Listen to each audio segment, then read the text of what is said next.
إن الحمد لله نحمده ونستعينه ونستغفره ونعوذ بالله من شرور أنفسنا ومن سيئات أعمالنا من يهده الله فلا مضل له ومن يضلل فلا هادي له وأشهد أن لا إله إلا الله وحده لا شريك له وأشهد أن محمدا عبده ورسوله يا أيها الذين آمنوا اتقوا الله حق تقاته ولا تموتن إلا وأنتم مسلمون يا أيها الناس اتقوا ربكم الذي خلقكم من نفس واحدة وخلق منها زوجها وبث منهما رجالا كثيرا ونساء واتقوا الله الذي تساءلون به والأرحام إن الله كان عليكم رقيبا يا أيها الذين آمنوا اتقوا الله وقولوا قولا سديدا يصلح لكم أعمالكم ويغفر لكم ذنوبكم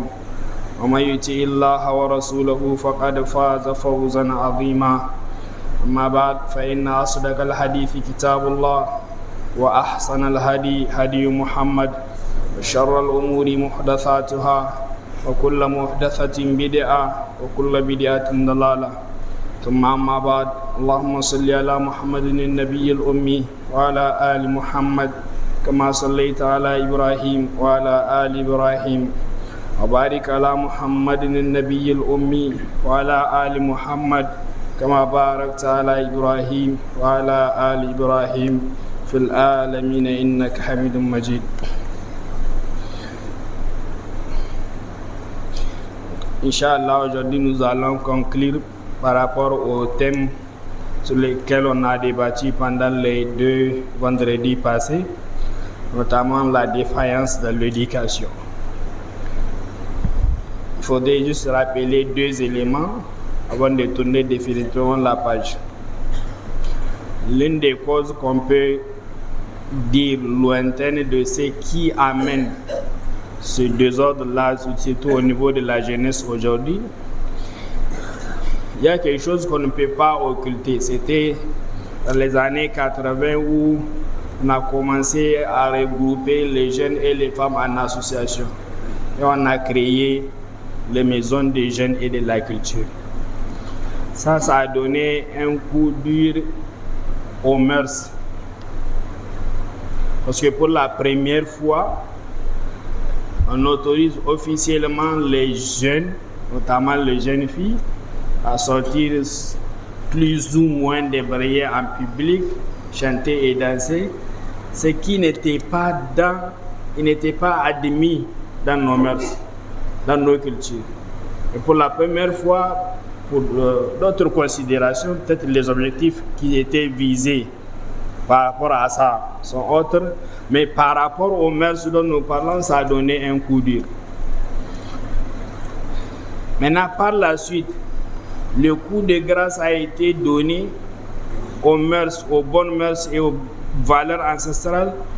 Par rapport, toujours nous parlons dans le contexte nigérien, c'est au moment de la conférence nationale. C'était une occasion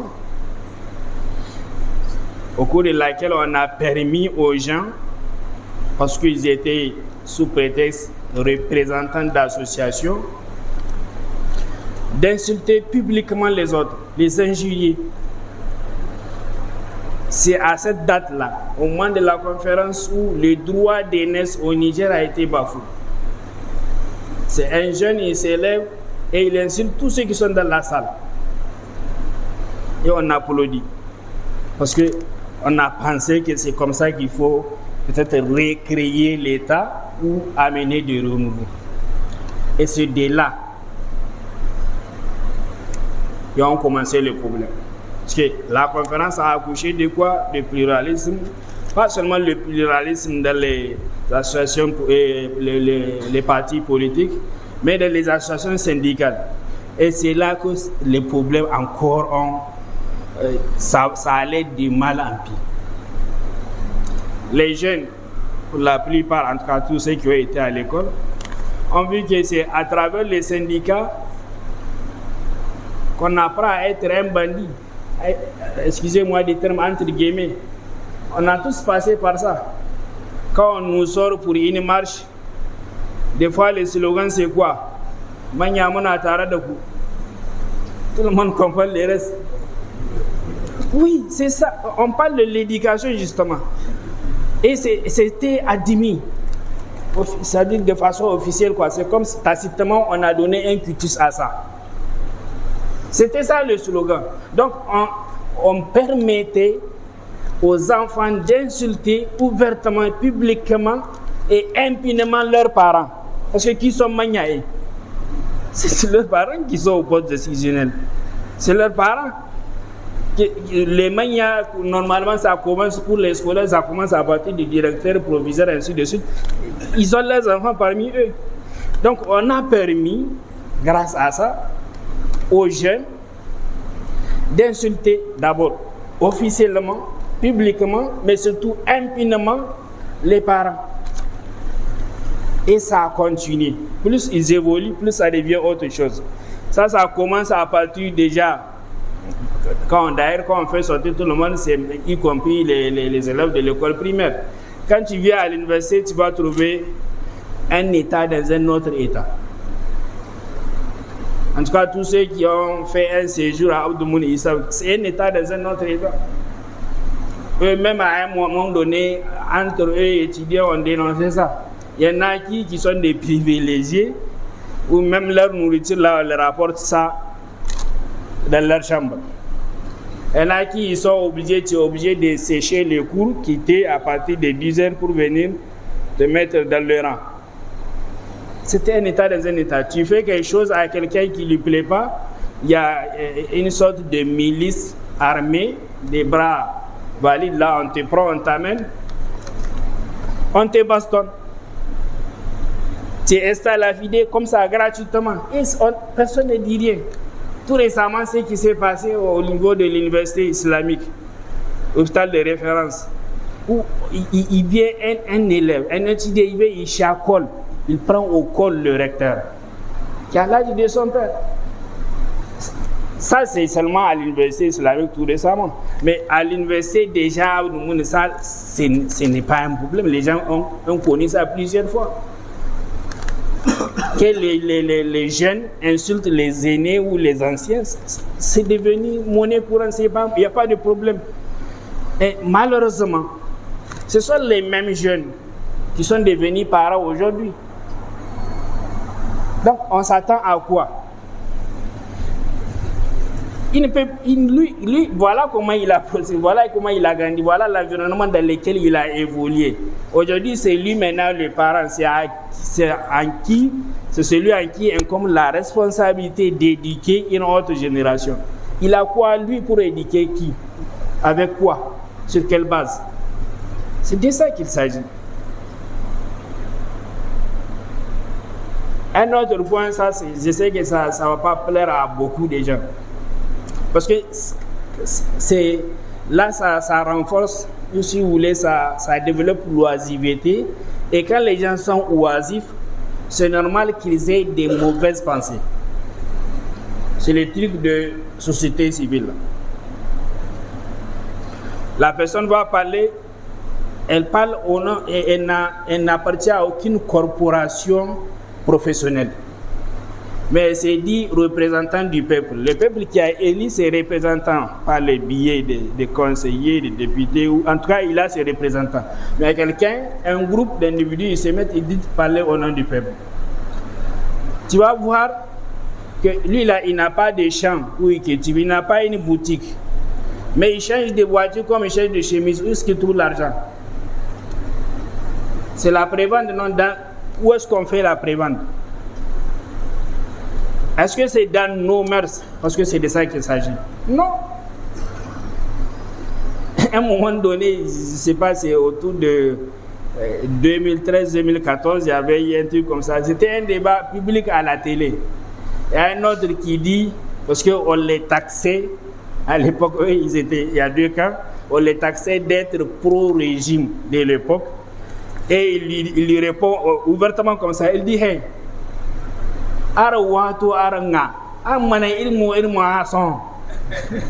donc maintenant ça y a plus de honte quoi.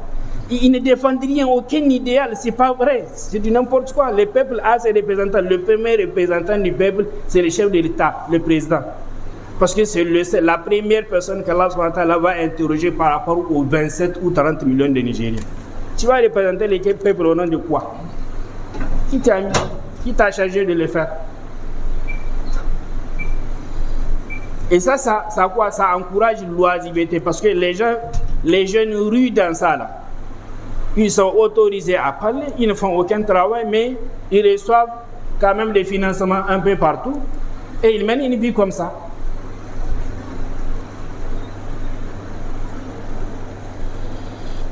Maintenant, voilà la solution finale. Par rapport au problème, on a fait exprès de ramener ça en dernière position, c'est les invocations. On fait tarbiya, au même moment on fait invocation, on fait adwa. Il faut tout le temps bénir les enfants. Et pourquoi on a amené invocation en dernier lieu? Parce que d'abord c'est quelque chose qui s'est fait en amont et en aval. On commence à faire invocation avant même de penser avoir un enfant. Lorsqu'on entreprend de choisir le père ou la mère de nos futurs enfants, c'est à ce moment-là que les invocations commencent. Et chemin faisant, ça continue jusqu'à ce que ces enfants viennent et on continue à les bénir tout le temps. Même quand on est fâché contre eux, on doit s'abstenir de dire de certaines choses parce que tout ce qui sort de la bouche d'un parent, malheureusement, ça a un effet direct sur l'enfant. Voilà pourquoi on a amené invocation en dernier lieu. Et invocation justement parce que tout simplement, on n'invoque pas Allah subhanahu wa ta'ala comme ça. Il y a des règles, il y a des conditions. أقول ما تصنعون أستغفر الله العظيم لي ولكم وسائر المسلمين فاستغفروه إنه هو الغفور الرحيم.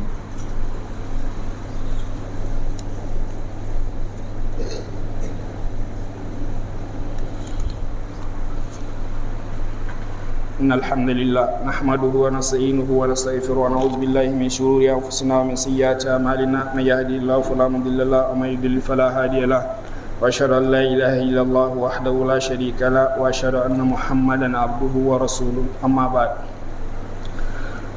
Par rapport à l'invocation, la première chose c'est que il faut que les gens évitent de fuir leurs responsabilités et mettre en avant ce qu'on appelle le fatalisme ignorant. Toi, tu n'as pas ce qu'il fallait, tu n'as pas fait ce qu'il fallait à l'échelle humaine, et quelque chose, le drame survient, et tu dis, qu'on dorme. C'est ce qu'Allah a décrété. Avant que ça arrive, toi, tu as reçu une révélation de la part d'Allah que ça va se réaliser comme ça? Non.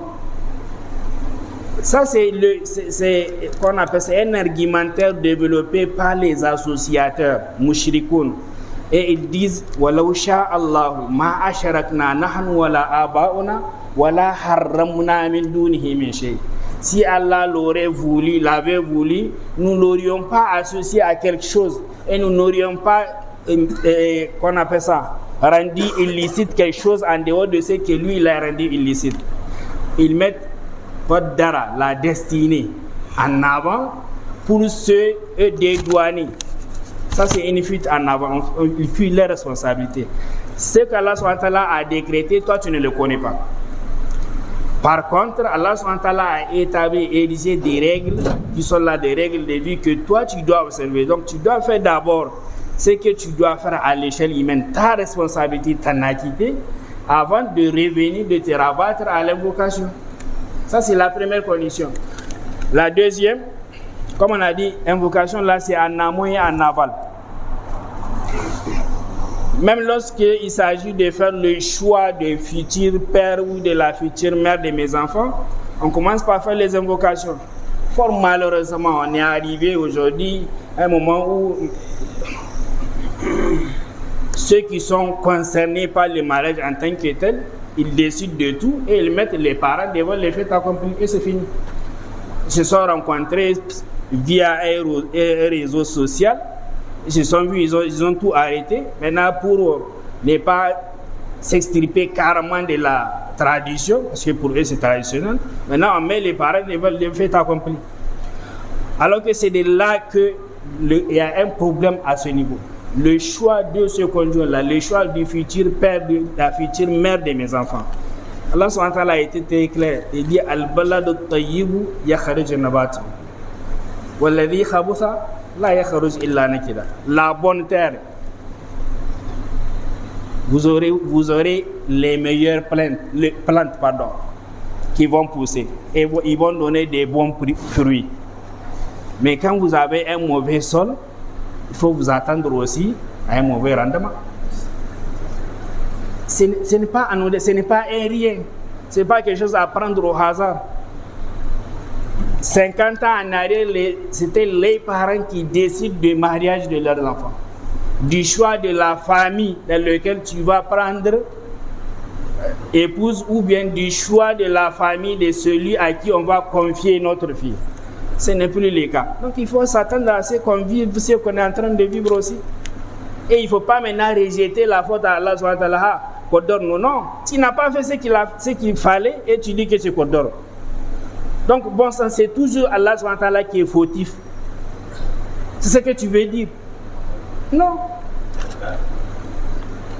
Donc ça c'est au premier niveau. Au deuxième niveau, maintenant que tu vas créer, tu as l'intention ou bien déjà tu es dans le processus de fonder une famille. Il faut que tu saches que tu dois fonder cette famille, l'entretenir avec le halal. Si tu fondes une famille, tu l'entretiens avec du haram, et si tu as des enfants qui vont te gifler chaque matin, ce n'est pas leur problème. C'est de bonne guerre, c'est normal, non? Que ça arrive. Le prophète alayhi salatu wasallam, il rapporte, voilà un voyageur, il dit Ash'ath Agbar, il a les cheveux entremêlés, ça c'est un signe qu'il est fatigué, il est tout poussiéré, et il lève ses mains vers le ciel, il dit Ya Rab, Ya Rab. Il dit malheureusement, haram, son manger, ce qu'il mange, c'est du haram. Wa mashrabu haram, ce qu'il boit, c'est du haram. Wa malbasu haram, son habillement, c'est du haram. Bil haram. Malheureusement, il a même été élevé dans le haram. Il dit comment est-ce qu'Allah subhanahu wa ta'ala peut exaucer celui-là? Donc tu ne peux pas créer, fonder une famille, l'entretenir dans le haram et t'attendre à avoir des enfants qui seront, si vous voulez, dont tu en serais fier. Toi-même d'abord avant les autres. C'est normal.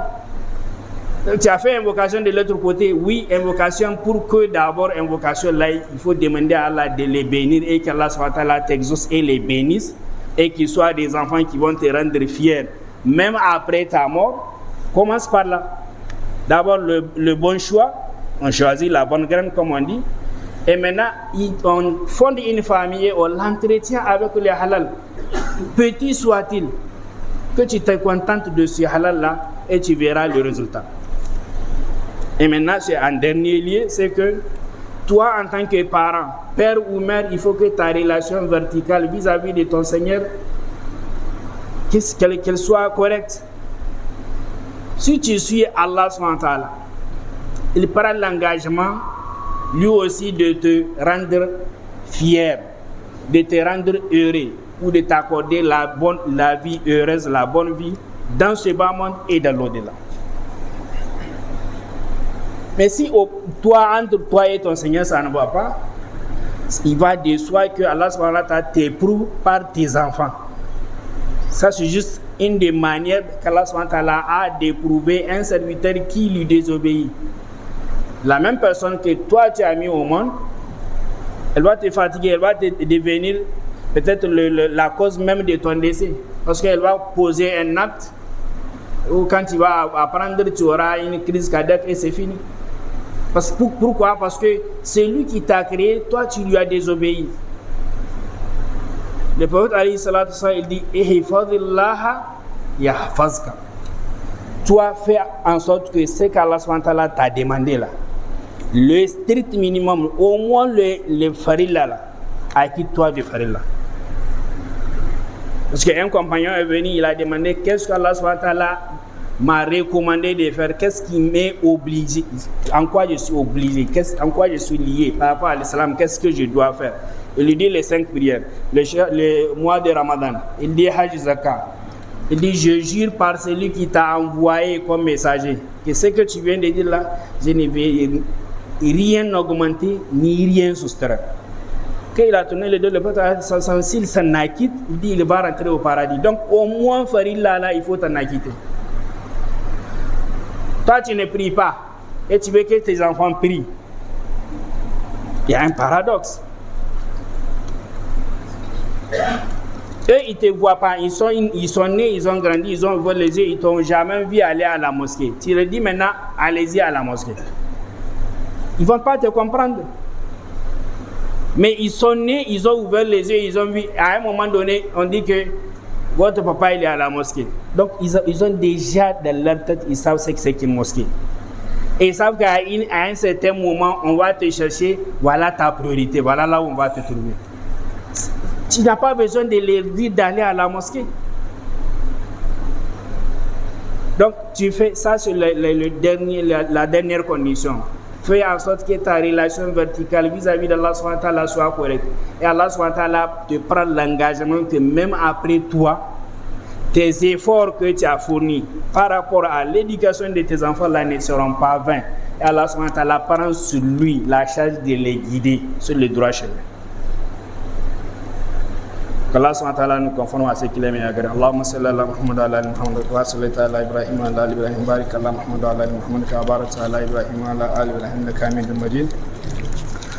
ربنا آتنا في الدنيا حسنة وفي الآخرة حسنة وقنا عذاب النار اللهم إنا نعوذ بك من جهد البلاء ودرك الشقاء وسوء القضاء وشماتة الأعداء اللهم إنا نسألك بأننا نشهد إنك أنت الله الأحد الصمد الذي لم يلد ولم يولد ولم يكن له كفوا أحد نسألك بأسمائك الحسنى كلها وصفاتك الأولى كل خير سألكه عبدك ونبيك محمد صلى الله عليه وآله وسلم عاجله وعاجله ما علمنا منه وما لم نعلم ونعوذ بك بأسمائك الحسنى كلها وصفاتك الأولى من كل شر استعاذ بك منه عبدك ونبيك محمد صلى الله عليه وآله وسلم عاجله وعاجله ما علمنا منه وما لم نعلم أنت المستعان عليك البلاغ أنت المستعان عليك البلاغ لا إله إلا أنت سبحانك إنا كنا من الظالمين ربنا هب لنا من أزواجنا وذرياتنا قرة أعين واجعلنا للمتقين إماما اللهم أصلح لنا ديننا الذي هو عصمة أمرنا وأصلح لنا دنيانا التي فيها معاشنا وأصلح لنا آخرة التي إليها معادنا واجعل الحياة زيارة لنا في كل خير واجعل الموت راحة لنا من كل شر اللهم زدنا ولا تنقصنا وأكرمنا ولا تهنا وصلنا ولا تقطعنا وآثرنا ولا تؤثر علينا وانصرنا ولا تنصر علينا واهدنا ويسر الهدى لنا اللهم إنا نسألك حبك وحب ما يحبك وحب كل عمل يقربنا إلى حبك أهل الثناء المجد لا نحصي ثناء عليك أنت كما أثنيت على نفسك أنت المستعان عليك البلاغ لا إله إلا أنت سبحانك إنا كنا من الظالمين سبحان ربك رب العزة عما يصفون وسلام على المرسلين قوموا إلى صلاتكم يرحمكم الله